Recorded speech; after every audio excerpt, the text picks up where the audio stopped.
Nightshift at Hensley's shopping mall. I've worked as a security guard for most of my life. It's not the most glamorous job, but it pays the bills. Gas stations, convenience stores, small shops, places where you're mostly just sitting around, keeping an eye on things. But when I saw the ad for a night shift at the local mall, I thought I'd finally stumbled on something better. The pay was good, better than anything I'd seen in years. The hours weren't bad either, 11 p.m. to 6 a.m. It was just one building, and I figured it would be quiet and easy. How hard could it be? I could already imagine sitting back in the security office, watching the cameras and walking around in a place that felt too big for the silence of the night. I applied immediately and got a call the next day. It was the manager, Mr. Hensley, asking if I could come in for an interview that afternoon. It seemed sudden, but I didn't question it. I needed the job, and the mall wasn't far from where I lived. I drove over, trying to shake the feeling that this was all happening too fast. Was the mall that desperate for a night guard? The interview was quick, almost rushed. Hensley asked about my experience, but it didn't feel like he was paying attention.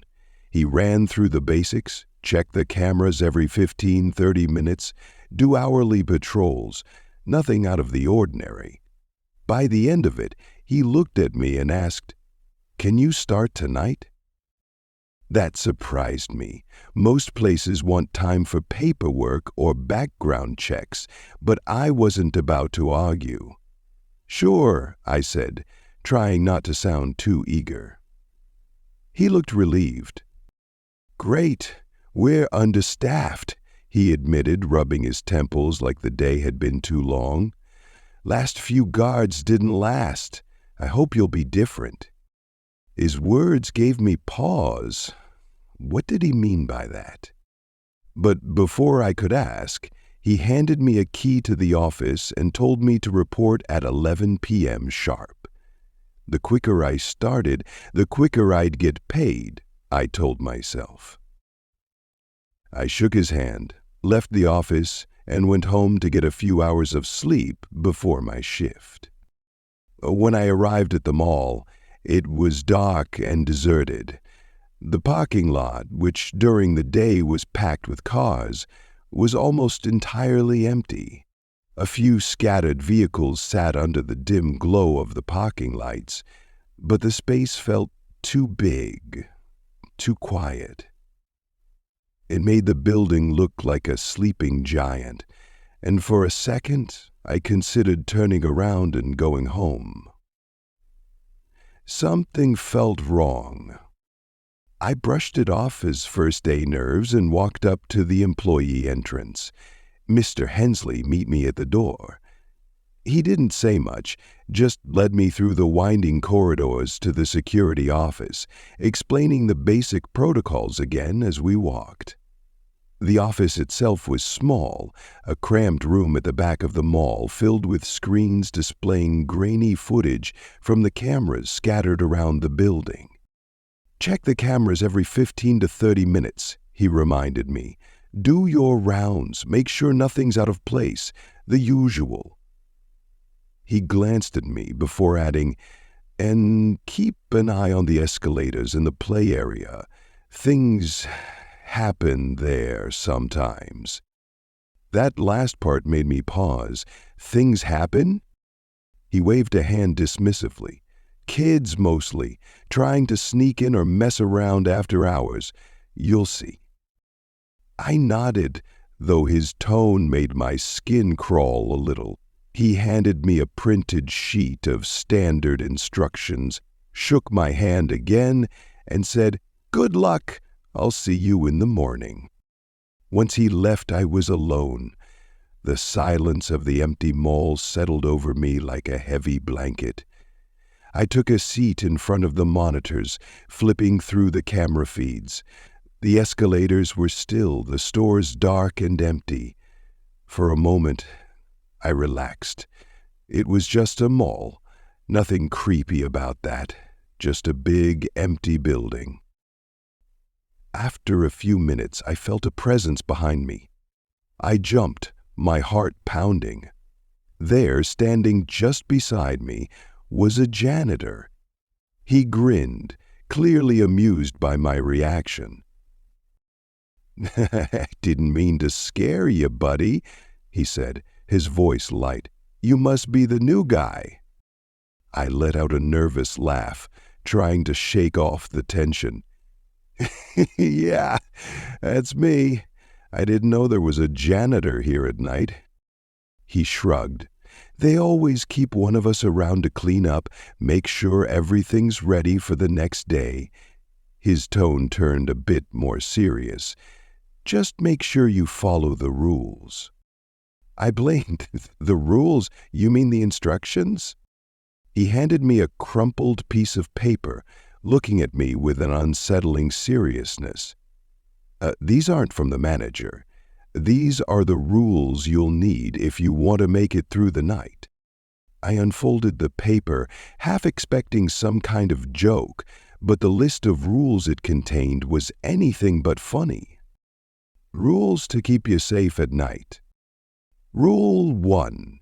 Check the security cameras every 15-30 minutes, but don't stare at the footage for too long. Rule 2. Never look directly at the mannequins after midnight.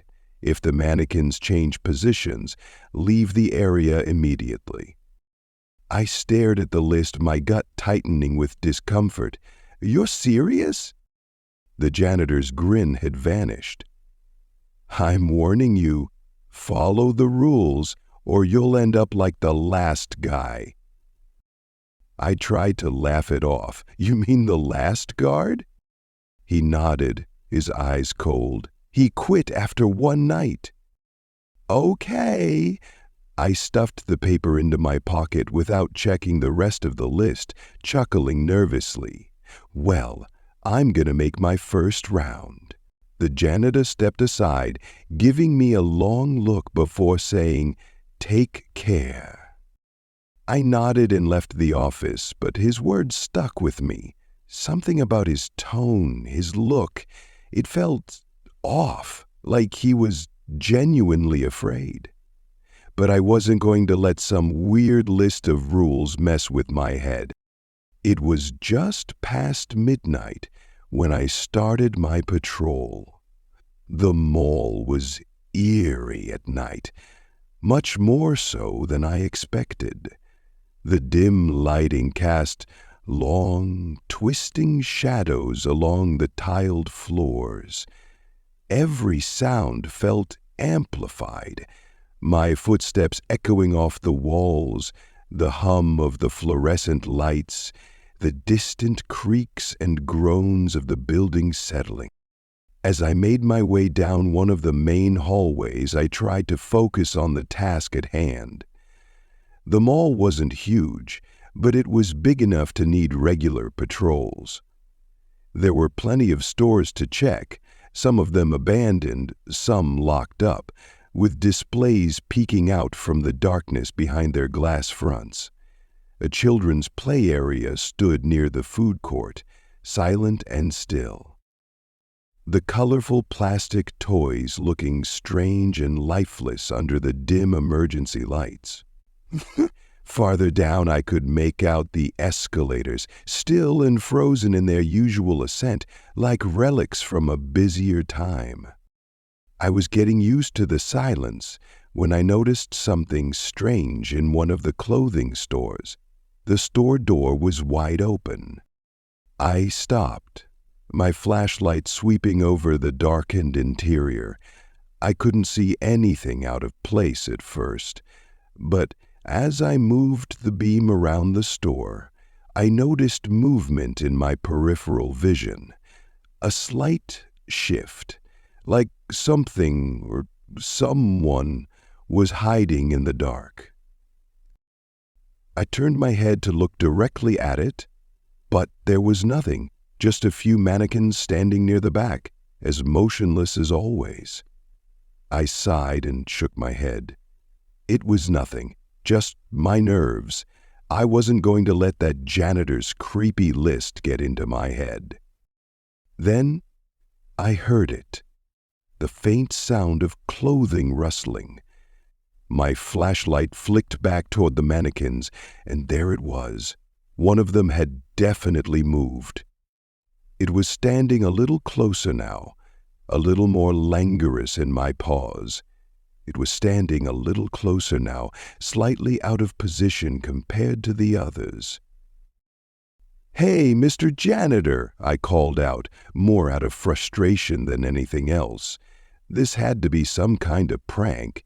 He was probably watching me from the shadows, trying to freak me out. But there was no answer, just the soft, unsettling shuffle of fabric behind me again. I turned slowly, my flashlight scanning the mannequins, and that's when I saw it. One of them had changed positions again, its head now facing directly toward the exit. My breath hitched in my throat. No one else was here. There was no way this was a trick. I backed out of the store quickly.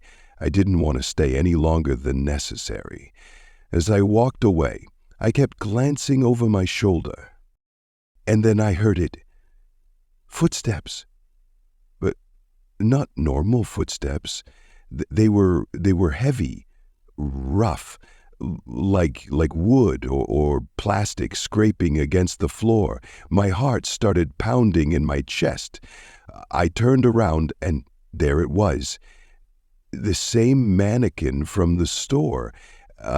It stood in the middle of the hallway, staring at me with its blank, lifeless face.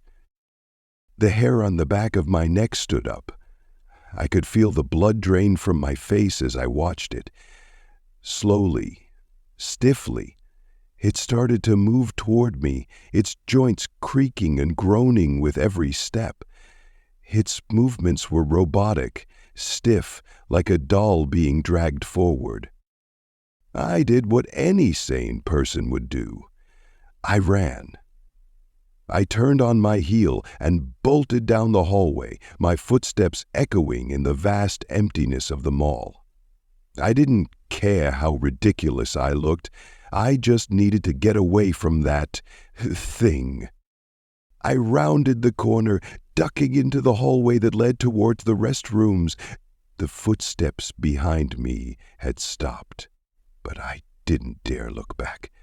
I burst into the restroom, splashing cold water on my face, trying to convince myself that it was all in my head. But as I looked into the mirror, I saw something else. A woman was standing near the stalls, her back to me, dressed in the plain uniform of a cleaning lady. I blinked, and she was gone. My heart skipped a beat. I spun around, but there was no one there.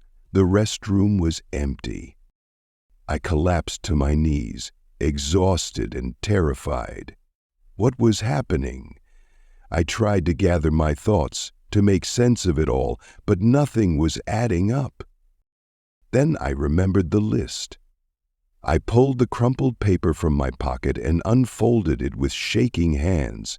There, written plainly in black ink, were the next few rules. Rule 3. If a mannequin looks like it's following you, don't look back. Mannequins sometimes follow guards, but if you ignore them, they'll stop. If you look, they'll know you're aware, and they'll get closer. I felt my heart sink. I had looked. Rule 4. Avoid looking into the mirrors of the restroom. Too late for that. My stomach twisted in knots as I realized I had already broken 2 of the rules. Whatever was happening, I was making it worse. Rule 5. If you hear someone talking inside an abandoned store, do not listen. I swallowed hard. I hadn't heard anyone yet, but just knowing the rule was there made me uneasy. Rule 6. If you hear a child laughing from the play area, leave immediately. Rule 7. If you check the time and it's earlier than the last time you looked, immediately return to the security office. I glanced at my watch, instinctively checking the time. It read 11:30 p.m. My blood ran cold. There was no way it was 11:30. I had started my patrol after midnight, and it had been a while since then. This wasn't possible. I didn't need to be told twice. I rushed out of the restroom, my heart racing as I made my way back toward the security office. The air around me seemed heavier now, more oppressive, and the lights overhead flickered faintly. The mall, once a place I had thought would be quiet and safe, now felt like a living entity, watching and waiting. I reached the office, slamming the door behind me. My breathing was ragged, my nerves frayed. I checked my watch again. It was almost 1 a.m. That seemed right. But what had happened earlier? Why had the time changed like that? I sat down, trying to steady my shaking hands. I needed to keep my head on straight. I wasn't going to let this place get to me. I pulled out the list again, reading through the remaining rules. Rule 8. Lock the security office door between 4 a.m. and 4:30 a.m. and do not open it for anyone. If they knock, they might not be the person you think they are. Check the cameras to confirm. Rule 9. If you hear someone crying in a dressing room, do not open the door. Rule 10. If you hear an escalator running, do not investigate. Watch the area on the security cameras. Rule 11. Under no circumstances should you leave before your shift ends. If you do, you risk something following you outside the mall. I let out a nervous laugh. What kind of job had I taken? Who had written these rules? I couldn't make sense of any of it. But as I sat there, the weight of everything that had happened pressed down on me. The mannequin, the time shifting, the figure in the mirror. This wasn't normal. Whatever was going on, I needed to survive the night. It was past 1 a.m., and I needed to go for another round. As much as I wanted to stay locked in the security office, I knew I had to follow the security protocols also. The cameras showed nothing unusual, so I gathered my courage and stepped back out into the mall.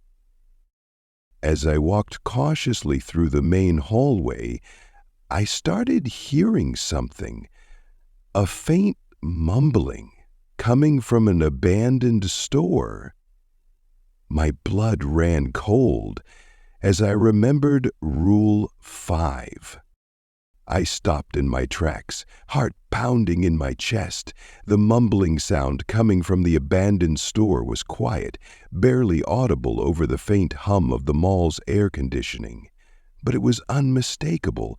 There was someone or something talking inside. I forced myself to move, my legs feeling like lead. Rule 5 echoed in my head.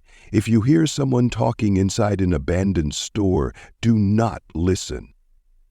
I tried to block out the sound, telling myself it was just my imagination, but the soft, incomprehensible murmurs persisted, growing louder the closer I got to the store. I glanced at the glass storefront. The windows were covered with paper, blocking any view of the inside. My breath hitched as I quickened my pace, refusing to even glance in its direction. I didn't want to know what was behind those papers or what was causing that sound. The voice was rising now, clearer, but still distorted, like someone talking underwater. I had to get away. I made it past the store, refusing to look back. The voice began to fade, and I felt the tension in my body ease slightly. But as I turned the corner and entered the next corridor, I heard it again. Footsteps. But not normal footsteps. They were rough, uneven, like the dragging sound of something solid scraping against the floor, almost like wood or plastic. My stomach twisted. I knew what it was before I even turned around. It was the mannequin. My instinct screamed at me not to look back, remembering Rule 3. If a mannequin looks like it's following you, don't look back. If you ignore them, they'll stop. If you look, they'll know you're aware, and they'll get closer. I walked faster, keeping my eyes straight ahead, trying to ignore the growing sound of the mannequin's movements behind me. Each step it took seemed heavier, more deliberate. My heart raced as the footsteps grew closer, but I didn't dare turn around. Just keep walking, I told myself. The sound of the mannequin's movement grew fainter, and eventually I could no longer hear it. I let out a breath I hadn't realized I was holding, and slowed my pace. My hands were shaking, but at least I had followed the rule. Whatever was following me had stopped, for now.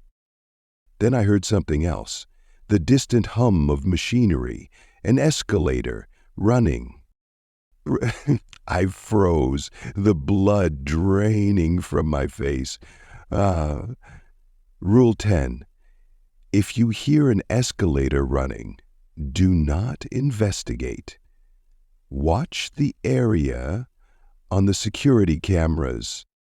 I turned on my heel and bolted for the security office. I wasn't going to risk breaking another rule, especially after what I had just been through.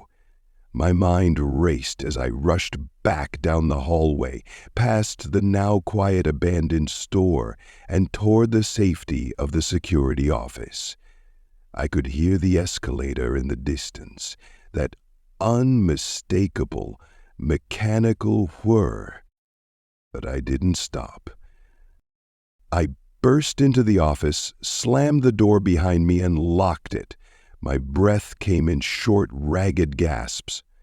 I immediately turned my attention to the security monitors, flipping through the camera feeds. The escalator camera came into view, and there it was. A figure. It wasn't a person. Not exactly. It was something else. The figure was tall, unnaturally tall, its limbs long and spindly, its face obscured by shadows. It was standing on the escalator, its body stiff and jerky, moving in slow, unnatural movements as the steps carried it upward. I stared at the screen, frozen in place. My mind raced, trying to process what I was seeing. The figure's head turned slowly, as if sensing something. And then, impossibly, it looked straight at the camera. Straight at me. The monitors started flickering, static filling the screens, a loud buzzing sound filling the room. I snapped my gaze away from the camera, remembering Rule 1, don't stare at the footage for too long. The buzzing stopped almost immediately, and when I glanced back at the monitors, the escalator was empty. The figure was gone. I sat back in my chair, my body trembling. I couldn't do this anymore. My nerves were shot, and the rules, those damned rules, were starting to feel like a cruel game designed to break me. I just had to make it through the night. Just a few more hours, I told myself. The next hours passed in silence. I stayed in the security office, too shaken to do another round. I kept glancing at the monitors, watching the empty hallways, the still stores, the escalator that remained motionless now. Everything seemed calm, but the air in the office was thick with tension. Then I heard something that sent a cold wave of dread down my spine. A knock at the door. I jumped, my heart leaping into my throat. I froze, my eyes darting toward the security monitors to check the hallway outside the office. There was no one there. But the knock came again, 3 sharp raps against the door, as if someone was standing just outside. And then I heard a voice. "Hey, how's the night going? Still think the rules are funny?" It was the janitor, or at least it sounded like him. I swallowed hard, remembering Rule 8, lock the security office door between 4 a.m. and 4:30 a.m., and do not open it for anyone. If they knock, they might not be the person you think they are. Check the cameras to confirm. I glanced at the clock. It was 4:03 a.m. My heart pounded in my chest as I checked the camera feed again. The hallway outside the office was completely empty, but the knocking continued, more insistent this time. The janitor's voice echoed through the door, sounding friendly but somehow off. "Come on, open up. I'll tell you what's really going on here." I stood frozen, my hand hovering near the door handle, my mind raced. It sounded like the janitor, but I knew better than to trust my instincts at this point. I checked the camera again, still nothing. The hallway was empty. I couldn't open the door. I wouldn't. The knocking stopped suddenly. Silence filled the office again, and I let out a shaky breath. I kept watching the camera, not daring to move, until finally the janitor appeared on the screen. He was standing right outside the door now, staring straight into the camera. He knocked again, his face twisted into an eerie grin. I felt my stomach drop. The way he stared into the camera, it didn't seem human. His body started to waver, like he was made of smoke, and then slowly he dissipated into the air, leaving nothing but an empty hallway. I checked the clock, 4:30 a.m. Whatever it had been, it was gone now. For the first time in hours, the air felt still. The oppressive weight that had been hanging over me seemed to lift, if only a little. I could feel the tension easing from my shoulders, though my body still felt like a coiled spring, ready to snap at any moment. I stood up, my muscles aching from being hunched over the monitors for so long. I needed to stretch my legs, to move around, if only to shake off the lingering dread that clung to me like a shadow. After everything that had happened, I wasn't keen on doing another full patrol, but staying in the office felt stifling. Maybe a short walk, just around the immediate area of the office, would help clear my head. The mall was still deathly quiet, the faint hum of electricity the only sound that echoed through the corridors. The fluorescent lights flickered sporadically, casting long, distorted shadows that seemed to shift as I walked. I kept my eyes down, trying not to focus on the mannequins, the stores, or the eerie silence that had settled over everything. As I rounded the corner near the security office, I nearly jumped out of my skin.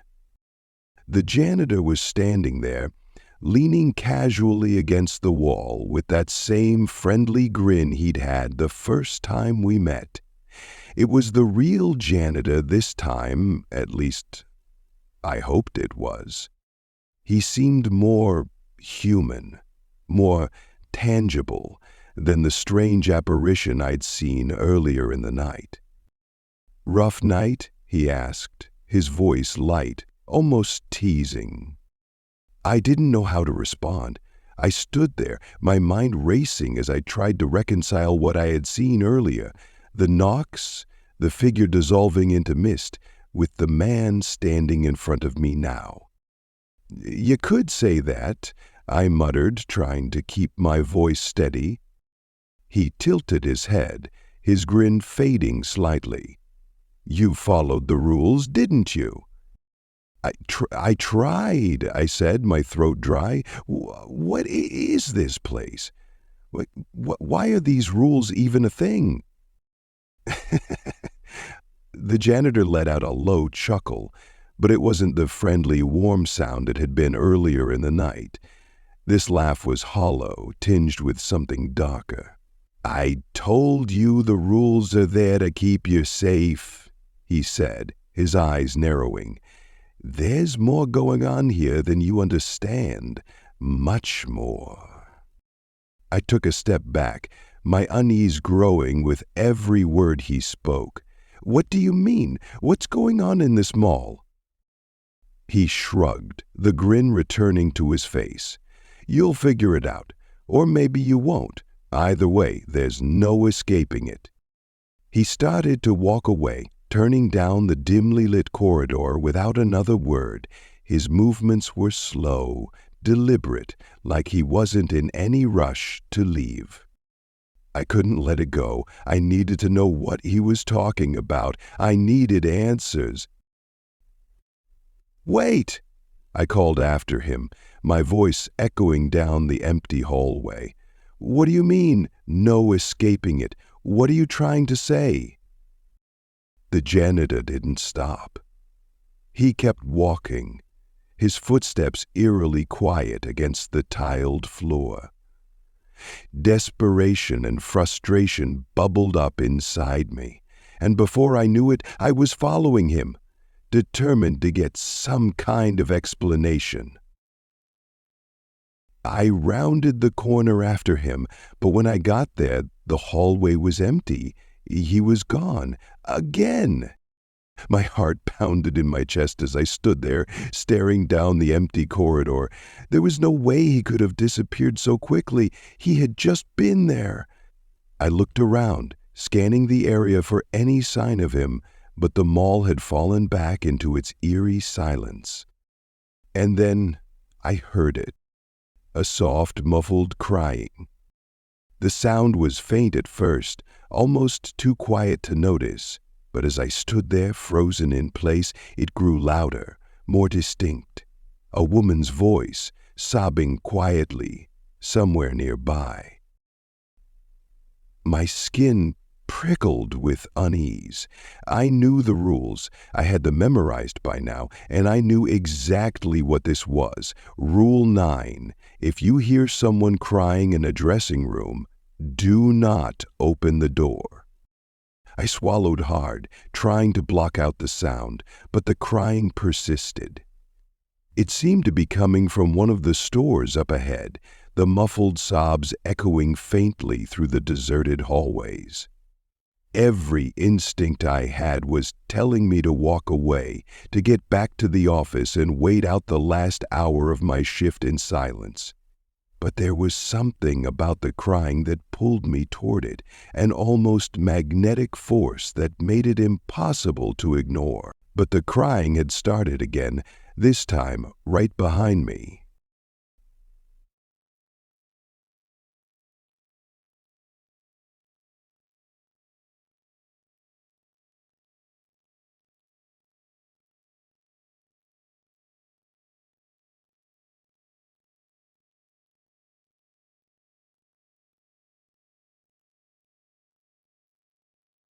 I didn't think. I bolted down the hallways, growing louder and more desperate with every step I took. I didn't dare look back, didn't dare risk another glance. All I knew was that I needed to get out of there, now. By the time I reached the security office, I was breathless, my entire body trembling with fear. I slammed the door shut behind me, locking it as quickly as I could, and collapsed into the chair in front of the monitors. My chest heaved with each breath, the adrenaline still coursing through me. The fluorescent lights overhead flickered faintly, casting eerie shadows on the walls. I felt trapped, like a cornered animal, with no way out but the faint hope that my shift would end soon. I glanced at the monitors, my heart sank. There she was, the woman, the same pale figure, her hair hanging limply over her face, moving in that unnatural, hovering way. She was no longer just roaming the halls. She was headed directly toward the security office. My blood ran cold as I watched her on the monitors. She floated down the hallway, closer and closer, her slow, jerky movements unnerving. She didn't walk like a normal person. She barely moved her feet at all, gliding just above the ground. The sobbing was gone, but the weight of her presence was suffocating. It was as if the very air around her distorted with her approach, bending reality itself. I checked the camera feeds desperately, flipping between angles. She was getting closer. My breath quickened as I watched her drift past the closed stores, her face obscured by her hair, her arms limp at her sides. Every second she got nearer, and I felt my panic rising, clawing at my throat. I reached for the list of rules, gripping it tightly in my trembling hands. Don't open the door. I repeated the thought over and over in my head, like a mantra. Don't open the door, no matter what. The woman stopped, just outside the security office. I could see her now on the monitor, the camera trained right on the door. She stood there, silent and still, like a statue. For a moment, I dared to hope that she would leave, that maybe she'd fade away like a bad dream. But then the knocking started. Soft at first, barely a tap. But each knock grew louder, more forceful, until it felt like the entire door was rattling. My pulse pounded in my ears, drowning out everything else.